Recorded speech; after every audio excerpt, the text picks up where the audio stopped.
Full force pa rin ang Water Defenders sa kanilang training para sa pagbubukas ng Premier Volleyball League Open Conference. Isa sa siguradong susubaybayan ngayong season ang pinakabatang player ng team at last conference best setter na si Jasmine Abor. Preparation ko po as a player ngayon is siguro mas mag-improve pa po yung ilalaro ko sa every game. Magpupush pa ako sa training kasi alam ko may mga kulang pa ako sa nung PVL.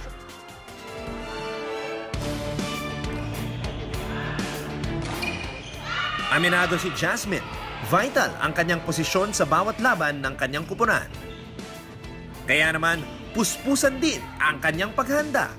Kailangan mas mag-improve ako ngayon kasi may mga ibang teams pa ulit.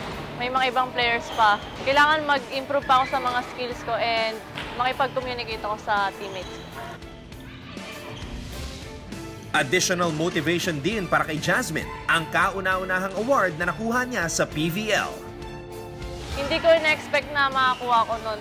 Parang ang expect ko lang, maglalaro lang ako, makakatulong lang ako sa team ko. Tapos yung sinabi na ako yung best setter, parang sobrang saya kasi parang lahat ng pinag-irapan ko nung simula naging setter ako, parang may napuntahan. Nakadagdag sa akin yun na maglaro na maayos. Kaabang-abang din ang tandem sa opensa nila Jerelie Malabanan at ng PVL Reinforced Conference Best Middle Blocker na si Risa Sato. Minsan po, like if we're blocking, then we talk to each other like, oh, I'll take this part of the block and then you take this part of the block.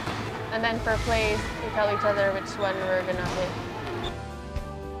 Masaya si Jerelie sa oportunidad na ibinigay sa kanya ni Coach Roger dito sa PVL.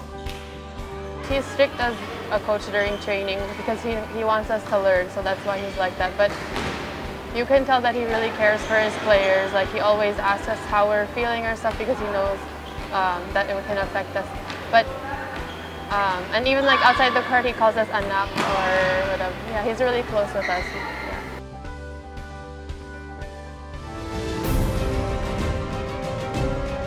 Hindi man nakuha ng kupunan ng championship nitong nakaraang conference,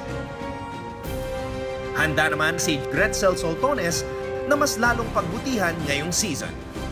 Siguro yung sa puso sa paglalaro and yung parating sinasabi sa amin ni Coach Roger, yung pagiging smarty maglaro, yun lang. And then, yung pagiging matured na dapat pag naglalaro.